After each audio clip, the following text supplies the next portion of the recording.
Hey guys, it's Misty from the Book Rat, and it's time to take a look at the last 5 books. So as I mentioned in the last TBR, I'm just showing you the next 5 books on my TBR, and then when I finish those up, showing you the next 5 and the next 5 and so on, and in between, telling you what I thought of those 5 in a video called The Last 5 Books. So just finished up my the next 5, and it's time to tell you what I thought about them. But before I get started, I just want to apologize if you can hear my fan in this video. It's really muggy always in Michigan, and when I was recording the next 5 books video, I felt like I couldn't breathe, like my chest actually hurts now. So I tossed my hair up and I turned my fan on and it's right behind me. But I mean, it still kind of hurts. It's like oppressive humidity today. I'm sorry if you can hear it, but otherwise I might actually keel over. Figured this was the better option. But anyway, let's get into what I thought of the last 5 books. First up, I read Rebel Mechanics by Shanna Swenson, which is a definite thumbs up. I was a little leery because its take on steampunk, I would say, is very superficial, and I don't necessarily mean that in a bad way, but I just mean it's sort of what people who are new to steampunk might think steampunk is, which is corsets on the outside of the dress and very short skirts and a lot of gears and clockwork. Not too much beyond that, which is fine. That's certainly a way to approach it. But if you're really into steampunk, you might feel like it doesn't scratch the surface enough. I did find the trappings of steampunk, the sort of fashion for Victorian time, to be a little silly, just because that's what we do now, corsets on the outside and short sort of saloon style skirts. Doesn't mean that would have flown in Victorian times, whether we had a boom of steam-powered machinery or not. Propriety was a serious thing then, and the appearance of propriety and of stuffiness and repression were still very much a part of the era.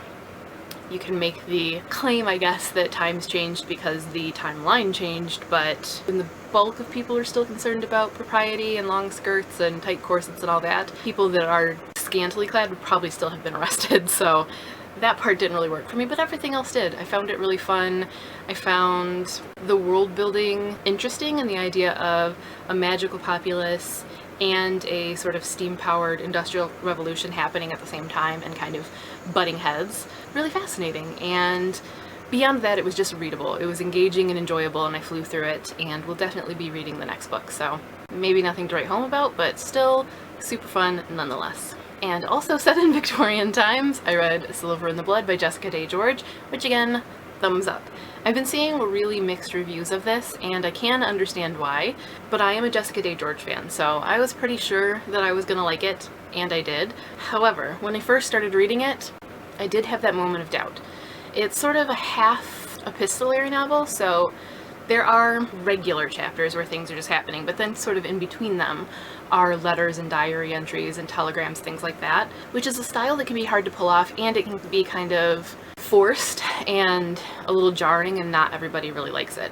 I thought it was used nicely and suited sort of the time of the story, and I also thought that the shifting perspectives suited the story. But I can see how it would throw people off and why they wouldn't like it. And I know there are other things that probably threw people off and that they didn't like too, but I think that's probably the main thing. Those things worked for me, and after kind of adjusting to it in the beginning and figuring out what was going on and getting into it, I really enjoyed it and kind of, again, flew through it. I love Jessica Day George's writing, and I love how she builds a world and how she really seems to invest herself in it. She researches hardcore and she goes to the places. So in this case, it's sort of Dracula inspired, and it's set around the time that the book Dracula was released. And it uses Romanian history and superstition and things like that with the turn of the century sensibility. Ties them all together in a really interesting way, and I like the sort of role reversal that the characters go through, and how one sort of stumbles when she's always been so strong and it takes her a while to come back to herself, and the other one, who has always been very timid, finds her voice and becomes bold. And I like that. I like dynamic characters, and I like how it comes together in the end. I like Jessica Day George's flow and the way she pulls you into things, so though I can see why some people wouldn't necessarily gel with this, I did, and recommend it. I also read 2 books for Austin in August. The first was Suddenly Mrs Darcy by Janetta James, which is a very brief retelling of Pride and Prejudice, and it's a sort of alternate retelling where Elizabeth finds herself becoming Mrs Darcy before she actually wants to become Mrs Darcy. I did enjoy this, though I think if I had been in a different mood I maybe wouldn't have, purely because there's a lot of telling overshowings. Generally, you want show don't tell. You want to see the characters develop, and you want to see their emotions manifest in ways and see their relationships form or fall apart. You don't want it to be put in a character's mouth, or you don't want it to be just quickly run through in some exposition without those elements that build the story in the way that allows us to take part in it and to build the story in our own heads and kind of add to and embellish and visualize it. When something's told to you and told quickly, that's it. I mean, you just kind of absorb it and you're not really getting those meaty details that you want. That's hugely the style, is telling and not showing. It was still engaging in the way it did it, and quick. It was snappy. It was a very short book. It didn't necessarily capture their characters quite to me. Elizabeth is a little too, I don't want to say easygoing, but it almost sort of is like that. She does really take things in stride a little too much for her, and restrains herself, which also doesn't feel very Elizabeth-like. That just doesn't quite work for me as something that stays true to the source material, but just as its own thing, kind of letting some things go. It was fun, and it was cute, and it was very quick, and once you kind of adjust to the style, it didn't ever bother me or seem irritating or annoying. I just kept seeing places where I was like, this could be more. I want to dig into this more, and I want to see more of the characters that Austen gave us. That said, it was still fun, so it had its issues, but it didn't detract from the fact that I still enjoyed the story. And honestly, I find that a lot with Austen retellings. The other Austen retelling was Mistaking Her Character by Maria Grace, and I'm not going to say too much about this one because I kind of can't wait to talk about it, and I think I'm going to actually have to talk about it. I think I just sounded like Mario. I'm gonna have to. I think I'm gonna do a video review of this one because I kind of want to discuss it more than review it. But basically this is another alternate universe retelling where, rather than meeting at Netherfield and meeting in Meryton, Elizabeth and Darcy meet at Rosings, where her father is working as the physician attending Lady Catherine's daughter Anne. And so it sets up things completely differently, and what I find really interesting about it is how it's true to both the original story, but also to the story that Maria set out, which brings about some changes that might make some people angry, but I think kind of makes sense, even though they're totally different than the original story. So it's an interesting one that I find it really fascinating, and I think I'm going to do a video review on it. So if you guys want to see a video review of this during Austen in August, let me know in the comments.